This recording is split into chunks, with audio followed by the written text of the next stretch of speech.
दोस्तों अज इंग्लैंड का बहुत खूबसूरत मौसम है। मौसम वेखो नाले एक सच्चा वाकया सुनो कि एक बहू अपनी सस नूं मारन लई आंदी है ते मारो आप जाती है। बिल्कुल सही वाकया जो गुजरात का वाकया है। मैं बंदे का नाम नहीं लाँगा तो वाकया तुहानूं मैं सुना दिना। बिल्कुल सही है। वो बहू जिहड़ी है ना सस नूं मारन लई आंदी है ते मर आप जाती है। जंग बहू खूबसूरत नौजवान। यह वाकया सुनो ਤੇ ਨਾਲੇ ਇਹ ਲੰਡਨ ਦਾ ਅੱਜ ਸੂਰਤ ਹਾਲ ਦੇਖੋ, ਮੌਸਮ ਦੇਖੋ, ਟ੍ਰੈਫਿਕ ਦੇਖੋ। ਉਹ ਸੂਰਤ ਹਾਲ ਇਹ ਹੋਈ ਹੈ ਕਿ ਮੇਰੇ ਇੱਕ ਦੋਸਤ ਨੇ ਤੇ ਉਹਨਾਂ ਮੈਨੂੰ ਵਾਕਿਆ ਸੁਣਾਇਆ ਤੇ ਉਹਨਾਂ ਦਾ ਆਪਣਾ ਹੀ ਵਾਕਿਆ ਅਜ਼ੀਜ਼ਾਂ ਦਾ। ਤੇ ਉਹ ਕਹਿੰਦੇ ਗੱਲ ਹੈ ਕਿ ਮੇਰੇ ਇੱਕ ਫੌਜੀ ਹੈਗੇ ਸੀ, ਉਹਨਾਂ ਦੇ ਕਜ਼ਨ, ਤੇ ਉਹ ਫੌਜੀ ਦੀ ਉਹਨਾਂ ਨੇ ਸ਼ਾਦੀ ਕਰਤੀ। ਫੌਜੀ ਸ਼ਾਦੀ ਕੀਤੀ ਤੇ ਜਦੋਂ ਸ਼ਾਦੀ ਕੀਤੀ ਤੇ ਬਹੂ ਘਰ ਆਈਏ ਤੇ ਕੁਝ ਦਿਨ ਫੌਜੀ ਤੁਹਾਨੂੰ ਪਤਾ ਹੈ ਕਿ ਉਹ ਜਦੋਂ ਕਾਲ ਪਿੱਛੋਂ ਆ ਜਾਏ ਉਹ ਵਾਪਸ ਚਲੇ ਜਾਂਦੇ ਨੇ, ਆਪਣੇ ਵਿਚਾਰੇ ਅੱਡਿਆਂ ਦੇ ਉੱਤੇ ਚਲੇ ਜਾਂਦੇ ਨੇ ਮੁਲਕ ਦੀ ਹਿਫਾਜ਼ਤ ਲਈ। ਤੇ ਇਹੋ ਹੀ ਸੂਰਤ ਹਾਲ ਉਹਦੀ ਸ਼ਾਦੀ ਹੋਈ ਹੈ, ਕੁਝ ਦਿਨ ਬਾਅਦ ਕਾਲ ਆ ਗਈ, ਵਾਪਸ ਚਲਾ ਗਿਆ ਤੇ ਮਹੱਲੇ ਦੀਆਂ ਬੁੱਢੀਆਂ ਨੇ ਆ ਜਾ ਕਰਨਾ। ਉਹ ਸੁਬਾਹ ਆ ਜਾਣਾ, ਨਾਲੇ ਫੌਜਣ ਕੋਲੋਂ ਆ ਕੇ ਨਾਸ਼ਤਾ ਕਰ ਜਾਣਾ, ਦੋ ਪਰਾਠੇ ਖਿੱਚ ਜਾਣੇ ਨੇ ਤੇ ਨਾਲੇ ਆ ਕੇ ਉਹਦੇ ਬੋਲੇ ਕਰਕੇ ਕੰਨ ਭਰ ਦੇਣੇ ਨੇ। ਉਹਨਾਂ ਬੁੱਢੀਆਂ ਨੇ ਮਹੱਲੇ ਦੀਆਂ ਆ ਜਾਣਾ, अस्सलाम वालेकुम बाजी की हाल जे बाजी, मैं ते ना ਬੱਚੇ ਛੱਡ ਕੇ ਤੇ ਮੈਂ ਸਿੱਧੀ ਤੁਹਾਡੇ ਵੱਲ ਆ ਗਈ। ਮੈਂ ਕਿਹਾ ਬਾਜੀ ਦੀ ਖਬਰ ਤੇ ਲਈਏ ਤੇ ਬਾਜੀ ਨਾਲ ਬਹਿ ਕੇ ਗੱਪਸ਼ਪ ਲਾਉਣੀ ਹੈ। ਤੇ ਉਹ ਬਾਜੀ ਨੂੰ ਸੂਰਤ ਹਾਲ ਹੋਣੀ ਕਿ ਬਾਜੀ ਦੇ ਨਾਲ ਕੰਨ ਭਰਨੇ। ਉਹਨਾਂ ਕਹਿਣਾ ਕਿ ਤੂੰ ਤੇ ਏਡੀ ਸੋਹਣੀ, ਇੰਨੀ ਪੜ੍ਹੀ ਲਿਖੀ, ਤੇ ਤੇਰਾ ਵਿਆਹ ਫੌਜੀ ਨਾਲ ਕਰਤਾ। ਤੇ ਵੇ ਨਾ ਫੌਜੀ ਦਾ ਜਿਹੜਾ ਹੁਣ ਬਾਬਾ ਘਰ ਹੈ, ਪਿਓ ਘਰ ਹੈ, ਤੇ ਉਹ ਫੌਜੀ ਤੇ ਲੈ ਕੇ ਆਇਆ ਨੌਕਰਾਣੀ ਬਣਾ ਕੇ। ਤੂੰ ਸਾਰਾ ਦਿਨ ਕਰੇ ਬਾਬੇ ਦੀ ਖਿਦਮਤ ਤੇ ਇਹ ਫੌਜੀ ਆਪ ਚਲ ਕੇ ਡਿਊਟੀ ਤੇ ਇਹ ਸੂਰਤ ਹਾਲ ਤੇ ਉਹਦੇ ਘਰ ਨੌਕਰਾਣੀ ਲੈ ਕੇ ਆਏ ਨੇ। ਨੌਕਰਾਣੀ, ਹਾਂ, ਤੈਨੂੰ ਨੌਕਰਾਣੀ ਬਣਾ ਕੇ ਲਿਆਂਦਾ। ਜੇ ਵੈਸੇ ਨੌਕਰਾਣੀ ਲਿਆਂਦੇ ਤੇ ਉਹਨੂੰ ਤਨਖਾਹ ਦੇਣੀ ਪੈਣੀ ਸੀ ਨਾ। ਉਹਨਾਂ ਮੁੰਡਾ ਵਿਆਹ ਤਾਂ ਤੇ ਨੌਕਰਾਣੀ ਵੀ ਲੈਤੀ ਹੈ। ਤੇ ਇੰਜ ਨਾਲ ਮਿੱਠੇ ਨਾਲ ਮਹੱਲੇ ਦੀਆਂ ਬੁੱਢੀਆਂ ਨੇ ਆਏ ਨਾ 5-7 ਨੇ, ਤੇ ਉਹਦੇ ਕੰਨ ਭਰਿਆ ਕਰਨੇ ਨੇ। ਤੇ ਉਹਨੂੰ ਕਹਿਣ ਲੱਗੇ ਕਿ ਇਹ ਸਾਡੀ ਕੁੜੀ ਹੈ। ਅਸੀਂ ਵੇਖਿਆ ਉਹਦਾ ਡਾਕਟਰ ਨਿਕਾਹ ਕੀਤਾ, ਵਿਆਹ ਕੀਤਾ, ਜਿਨ੍ਹਾਂ ਨਾਲ ਕੀਤਾ। ਉਹ ਇੰਨੇ ਹਜ਼ਾਰ ਕਮਾਈ ਵੀ ਕਰਦਾ, ਬੰਦਾ ਵੀ ਘਰ ਰਹਿੰਦਾ, ਪੈਸੇ ਵੀ ਬਹੁਤੇ ਨੇ। ਤੇ ਫੌਜੀ ਦੀ ਕਿਹੜੀ ਤਨਖਾਹ?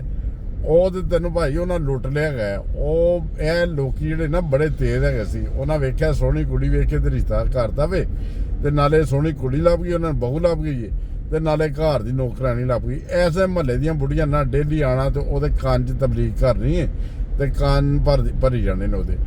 ਉਹ ਐਸਤਾ ਉਹਨੇ ਸੋਚਿਆ ਕਿ ਵਾਕਈ ਇਹ ਸਾਰੀਆਂ ਤੇ ਮੇਰੀ ਹਮਦਰਦ ਨੇ ਤੇ ਮੈਨੂੰ ਵਾਕਈ ਇੱਥੇ ਨੌਕਰਾਣੀ ਬਣਾ ਕੇ ਲਿਆਂਦਾ। ਤੇ ਮੈਂ ਭਲਾ ਕੋਈ ਇੱਥੇ ਆਉਣ ਦੇ ਕਾਬਲ ਸੀ? ਇੱਕ ਮੈਂ ਉੱਤੋਂ ਐਡੀ ਸੋਹਣੀ, ਉਹਨਾਂ ਐਵੇਂ ਪੰਪ ਕਰਦਿਆ ਕਰਨਾ, ਤੂੰ ਤੇ ਬੜੀ ਸੋਹਣੀ ਹੈ, ਬੜੀ ਜਵਾਨ ਹੈ, ਇਹ ਤੇ ਉਹ।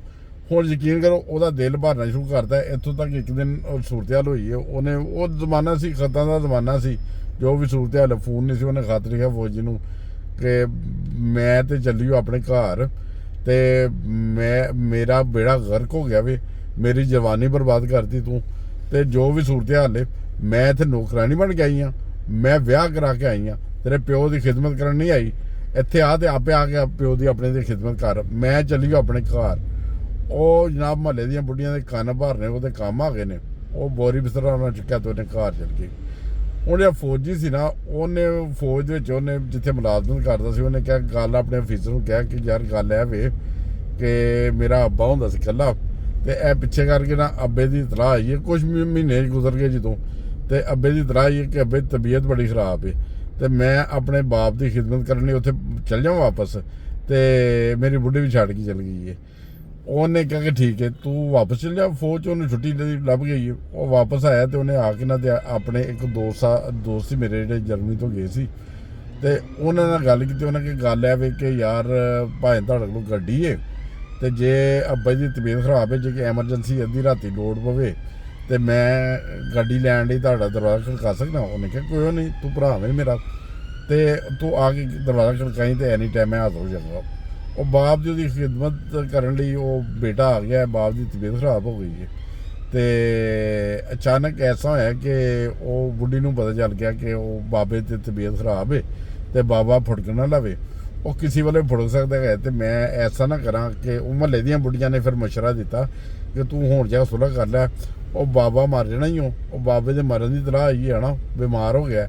ਤੇ ਫਿਰ ਤੂੰ ਘਰ ਉਹ ਮਹਾਰਾਣੀ ਬਣ ਕੇ ਬੈਠੀ, ਫੌਜੀ ਨੇ ਉੱਥੇ ਹੋਣਾ ਤੇ ਤੂੰ ਸ਼ਰਾਦੀ ਬਣ ਕੇ ਬਹਿ ਜੀ।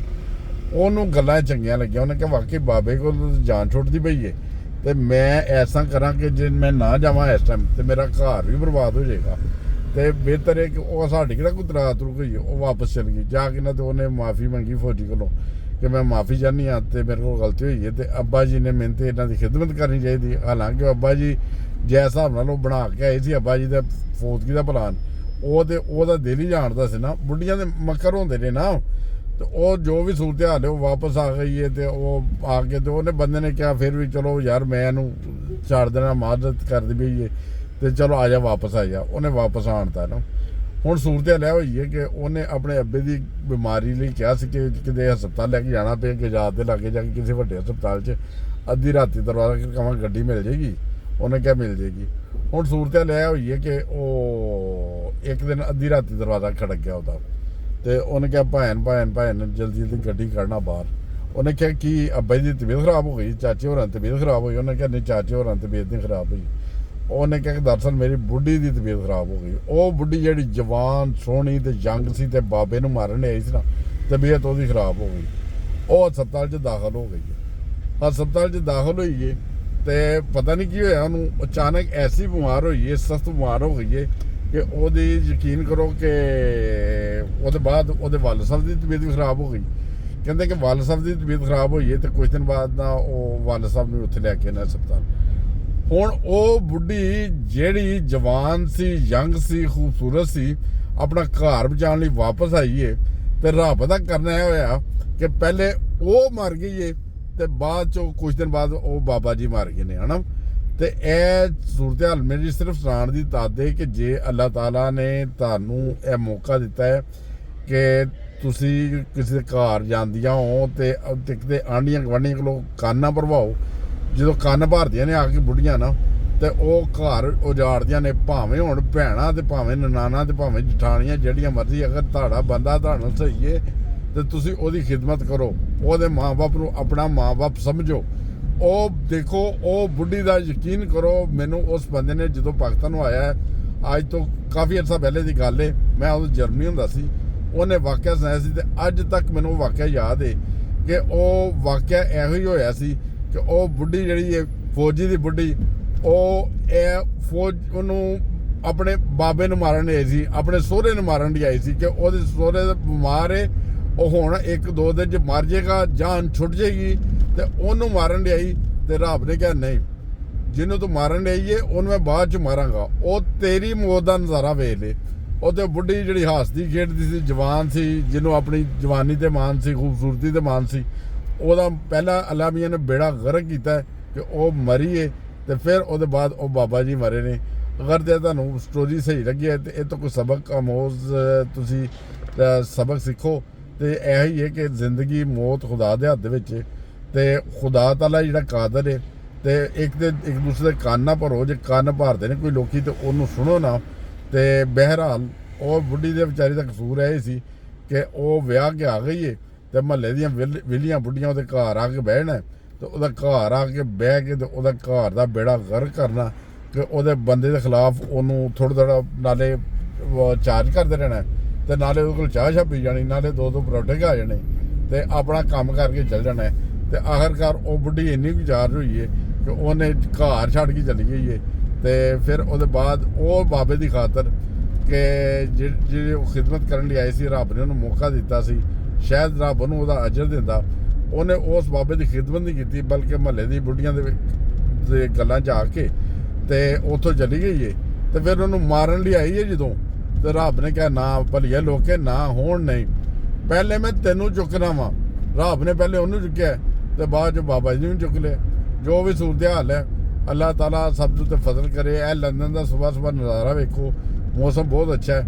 ਤੇ ਇਹ ਸਟੋਰੀ ਮੇਰੇ ਜ਼ਿਹਨ 'ਚ ਆਈ ਸੀ, ਮੈਂ ਕਿਹਾ ਆਪਣੇ ਦੋਸਤਾਂ ਨੂੰ ਪਿਆਰਿਆਂ ਨੂੰ ਜਿਹੜੇ ਸਾਡੇ ਚੈਨਲ 'ਤੇ ਆਉਂਦੇ ਨੇ ਉਹਨਾਂ ਨੂੰ ਸੁਣਾਈਏ ਤੇ ਸ਼ਾਇਦ ਉਹ ਜਾਂ ਸਾਡੀਆਂ ਭੈਣਾਂ ਜਾਂ ਸਾਡੇ ਭਰਾ ਇਸ ਚੀਜ਼ ਤੋਂ ਕੁਝ ਸਿੱਖਣ ਕਿ ਦੇਖੋ ਦੁਨੀਆ ਬੜੀ ਕੰਨ ਭਰਨ ਵਾਲੀ ਹੁੰਦੀ ਜੇ ਤੇ ਨਾਲ ਟੁਰਨ ਵਾਲੀ ਘਾਟ ਹੁੰਦੀ ਹੈ। ਮੈਂ ਫਿਰ ਗੱਲ ਨੂੰ ਅੱਗੇ ਵਧਾਈ ਰੱਖਣਾ ਕਿ ਥੋੜ੍ਹਾ ਹੋਰ ਨਜ਼ਾਰਾ ਵੇਖੋ ਟ੍ਰੇਨ ਤੇ ਪੁਲ ਦੇਖੋ। ਇਹ ਪੁਲ ਯਕੀਨ ਕਰੋ ਇੰਨੇ ਹਜ਼ਾਰਾਂ ਦੇ ਹਿਸਾਬ ਨਾਲ ਲੰਡਨ 'ਚ ਪੁਲ ਹੈਗੇ ਜੇ ਤੇ ਕਦੀ ਅੱਜ ਤੱਕ ਮੈਨੂੰ ਤੇ 30 ਸਾਲ ਹੋ ਗਏ ਨੇ मैंने यूरोप 'ਚ देखा कोई मिनिस्टर आए वो आ कहे कि असी पुल बना देने, मेरा प्यो पुल बना गया और मेरा दादा पुल बना गया। नहीं यार, पुल ਜਿਹੜਾ ਬਣਾਉਣਾ ਉਹ ਜਦੋਂ ਟੈਕਸ ਲੈਂਦੇ ਨੇ ਉਹ ਟੈਕਸ ਕਦ ਲਈ ਲੈਂਦੇ ਨੇ, ਉਹ ਟੈਕਸ ਐਸੇ ਨਹੀਂ ਲੈਂਦੇ, ਉਹ ਟੈਕਸ ਐਸੇ ਵਜ੍ਹਾ ਤੋਂ ਰੋਡ ਟੈਕਸ ਲੈਂਦੇ ਨੇ, ਸਭ ਕੁਝ ਲੈਂਦੇ ਨੇ ਕਿ ਪੁਲ ਬਣਾਓ। ਪਰ ਸਾਡੇ ਜਿਹੜੇ ਮਾਸ਼ਾਅੱਲਾ ਹੁਕਮਰਾਨ ਉਹ ਸ਼ਹਜ਼ਾਦੇ ਨੇ, ਉਹ ਤਾਂ ਕਹਿ ਸਕਦੇ ਨੇ ਇਹ ਮੇਰੇ ਅੱਬਾ ਜੀ ਨੇ ਪੁਲ ਬਣਾਇਆ ਸੀ, ਇਹ ਸਾਡੀ ਪਾਰਟੀ ਨੇ ਬਣਾਇਆ ਸੀ, ਇਹ ਫਲਾਣੇ ਦੀ ਪਾਰਟੀ ਨੇ ਬਣਾਇਆ ਸੀ। ਮਦਦ ਦੱਸਦੇ ਕਿ ਆਪਣੀ ਜਾਇਦਾਦਾਂ ਵੇਚ ਕੇ ਪੁਲ ਬਣਾਉਣ, ਫਿਰ ਤਾਂ ਸੋਹਣਾ ਲੱਗਦਾ ਹੈ ਨਾ। ਤੇ ਹਰ ਕੰਮ ਦੇ ਵਿੱਚ ਦੋ ਨੰਬਰੀ ਹੈ, ਰਿਸ਼ਤਿਆਂ ਦੇ ਵਿੱਚ ਦੋ ਨੰਬਰੀ ਹੈ, ਹਰ ਪਾਸੇ। ਤੇ ਆਪੋ ਤਾਂ ਆਪਣੀ ਪਈ, ਅਸੀਂ ਪਤਾ ਨਹੀਂ ਕਿਉਂ ਆਪਣੇ ਆਪ ਨੂੰ ਭੁੱਲ ਗਏ ਹਾਂ। ਤੇ ਜੋ ਵੀ ਸੂਰਤ ਹਾਲ ਹੈ ਕਿ ਰਿਸ਼ਤਿਆਂ ਦਾ ਵੀ ਇਹਤਰਾਮ ਕਰਨਾ ਚਾਹੀਦਾ ਹੈ, ਭੈਣਾਂ ਭਰਾਵਾਂ ਦਾ ਇਹਤਰਾਮ ਵੀ ਕਰਨਾ ਚਾਹੀਦਾ ਹੈ, ਸਭ ਦਾ ਇਹਤਰਾਮ ਕਰਨਾ ਚਾਹੀਦਾ ਹੈ। ਤੇ ਅਗਰ ਹੋ ਸਕੇ ਤੇ ਜੇ ਵੀਡੀਓ ਦੀ ਇਹ ਮੇਰੀ ਗੱਲ ਅੱਛੀ ਲੱਗੇ ਤੇ ਬੇਸ਼ੱਕ ਸ਼ੇਅਰ ਕਰ ਦੇਣਾ ਅੱਗੇ, ਤੇ ਚੈਨਲ ਸਾਡੇ ਨੂੰ ਸਬਸਕ੍ਰਾਈਬ ਕਰ ਦੇਣਾ। ਤੁਸੀਂ ਨਾਲੇ ਤੇ ਲੰਡਨ ਦੀਆਂ ਵੇਖੋ ਇਸ ਟਾਈਮ ਜੋ ਸੂਰਤ ਹਾਲ ਹੈ ਨਾ, ਮੈਂ ਗੱਡੀ ਲਾ ਰਹੀ ਹੈ, ਉਹ ਗੱਡੀ ਦੇ ਪਿੱਛੇ ਚਾਰੋਂ ਇਸ਼ਾਰੇ ਲੱਗੇ ਸੀ ਤੇ ਮੈਂ ਵੇਖਿਆ ਕੋਈ ਨਹੀਂ, ਤੇ ਮੈਂ ਉਹਦੇ ਪਿੱਛੇ ਗੱਡੀ ਲਾ ਰਹੀ। ਚਲੋ ਮੈਂ ਆਪਣੇ ਗੱਲਾਂ ਕਰਦਾ ਨਾ, ਤੇ ਉਹ ਮੇਰਾ ਇਸ਼ਾਰਾ ਹੁਣ ਬੰਦ ਹੋ ਚਲਾ ਸੀ, ਤੇ ਚਲੋ ਟਾਈਮ ਸਿਰ ਹੋ ਗਿਆ, ਨਿਕਲ ਆਇਆ ਵਾਂ। ਤੇ ਬਾਕੀ ਇਹ ਜੇ ਟ੍ਰੈਫਿਕ ਲੰਡਨ ਦੀ ਸੁਬਾਹ ਦੀ ਟ੍ਰੈਫਿਕ ਜਿਹੜੀ ਹੈ ਨਾ, ਉਹ ਇੰਜ ਦੀ ਹੈ। ਇਹ ਲੰਡਨ ਦਾ ਇੱਕ ਪਾਰਟ ਹੈ, ਇਹ ਲੰਡਨ ਪੂਰਾ ਨਹੀਂ ਹੈਗਾ। ਲੰਡਨ ਜਦੋਂ ਤੁਸੀਂ ਅੰਦਰ ਜਾਓ ਨਾ ਸ਼ਹਿਰ ਦੇ ਅੰਦਰ, ਉਹ ਵਾਕਈ ਸ਼ਹਿਰ ਹੈ, ਉਹ ਸਿਟੀ ਹੈ। ਉੱਥੇ ਲੰਡਨ ਆਈਏ, ਉੱਥੇ ਹੋਰ ਬੜੇ ਖੂਬਸੂਰਤ ਜਿਹੜੇ ਚੀਜ਼ਾਂ ਵੇਖਣ ਵਾਲੀਆਂ ਨੇ, ਤੇ ਉਹ ਵੀ ਤੁਸੀਂ ਵੇਖ ਸਕਦੇ ਹੋ। ਤੇ ਇਹ ਇੱਕ ਸਾਈਡ ਹੈ, ਉਹ ਤੁਸੀਂ ਵੇਖੋ ਲੰਡਨ ਦੀ, ਤੇ ਯਕੀਨਨ ਤੁਸੀਂ ਤੋਂ ਮਹਿਸੂਸ ਹੋਗੇ। ਉਹ ਦੋਸਤ ਤੇ ਬਹੁਤ ਜ਼ਿਆਦਾ ਮਹਿਸੂਸ ਹੁੰਦੇ ਨੇ ਜਿਹੜੇ ਆਊਟ ਆਫ ਕੰਟਰੀ ਸਾਡੇ ਨਾਲ ਜੁੜੇ ਹੁੰਦੇ ਨੇ, ਸਾਡੇ ਚੈਨਲ ਨਾਲ ਜੁੜੇ ਹੁੰਦੇ ਨੇ, ਤੇ ਆਊਟ ਆਫ ਕੰਟਰੀ ਵੇਖਦੇ ਨੇ ਸਾਨੂੰ, ਤੇ ਸਾਡੀ ਹੌਸਲਾ ਅਫਜ਼ਾਈ ਹੁੰਦੀ ਹੈ। ਤੇ ਆਪਣੇ ਦੋਸਤਾਂ ਨੂੰ, ਆਪਣੇ ਭੈਣਾਂ ਭਰਾਵਾਂ ਨੂੰ ਸ਼ੇਅਰ ਵੀ ਕਰਦੇ ਨੇ, ਉਹਨਾਂ ਨੂੰ ਵੀ ਸਾਡੀ ਹੌਸਲਾ ਅਫਜ਼ਾਈ ਹੁੰਦੀ ਹੈ। ਅਸੀਂ ਬੜੇ ਉਹਨਾਂ ਦੇ ਮਸ਼ਕੂਰ ਹਾਂ ਸਰ ਬੜੇ ਮਸ਼ਕੂਰ ਹਾਂ ਕਿ ਉਹ ਸਾਨੂੰ ਬੜਾ ਹੌਸਲਾ ਦਿੰਦੇ ਨੇ, ਸਾਡੇ ਨਾਲ ਚੱਲਦੇ ਨੇ। ਤੇ ਐਸਾ ਫਿਰ ਤੁਹਾਡੇ ਨਾਲ ਮੈਂ ਛੋਟੀ ਜਿਹੀ ਵੀਡੀਓ ਬਣਾ ਕੇ ਨਾ ਤੇ ਮੈਂ ਅਪਲੋਡ ਕਰਾਂਗਾ ਕਿ ਤਾਂ ਕਰਕੇ ਤੁਹਾਡੇ ਨਾਲ ਗੱਪਸ਼ਪ ਹੁੰਦਾ, ਕੋਈ ਵੀਡੀਓ ਬਣ ਜਾਵੇ ਤੇ ਗੱਲਬਾਤ ਵੀ ਹੋ ਜੇ। ਤੇ ਤੁਸੀਂ ਇੱਥੇ ਦੀ ਥੋੜ੍ਹੀ ਜਿਹੀ ਟ੍ਰੈਫਿਕ ਜਾਂ ਮਾਹੌਲ, ਸੁਬਾਹ ਦਾ ਮੌਸਮ, ਅੱਜ ਮੌਸਮ ਬਹੁਤ ਪਿਆਰਾ ਵੇ, ਧੁੱਪਾਂ ਲੱਗੀਆਂ ਨੇ, ਤੇ ਮੌਸਮ ਬਹੁਤ ਘੱਟ ਹੀ ਹੁੰਦਾ ਕਿ ਧੁੱਪ ਲੱਗੀ ਹੋਏ ਤੇ ਅੱਛਾ ਮੌਸਮ ਹੋਏ। ਤੇ ਜੇ ਇਹੋ ਹੀ ਪਾਕਿਸਤਾਨ 'ਚ ਹੁੰਦਾ ਤੇ ਜਨਾਬ ਉਹ ਲੋਕੀ ਬੈਠੇ ਹੁੰਦੇ ਨੇ, ਖਾਸ ਕਰਕੇ ਪਿੰਡਾਂ ਦੇ ਹੈ ਨਾ, ਤੇ ਉਹ ਮੰਜੀਆਂ 'ਤੇ ਬੈਠੇ ਹੁੰਦੇ ਨੇ, ਕੋਈ ਇੱਕ ਦੂਜੇ ਦਾ ਲੱਕ ਰੱਖ ਰਿਹਾ ਹੁੰਦਾ ਹੈ, ਕੋਈ ਗੱਪਾਂ ਲਾ ਰਿਹਾ ਹੁੰਦਾ ਹੈ। ਤੇ ਇਹ ਸੂਰਤ ਹਾਲ ਹੈ। ਚਲੋ ਠੀਕ ਹੈ, ਅਸਲਾਮ ਵਾਲੇਕੁਮ ਵਰਹਿਮਤੁਲਾਹ ਵਬਰਕਾਤੁਹ।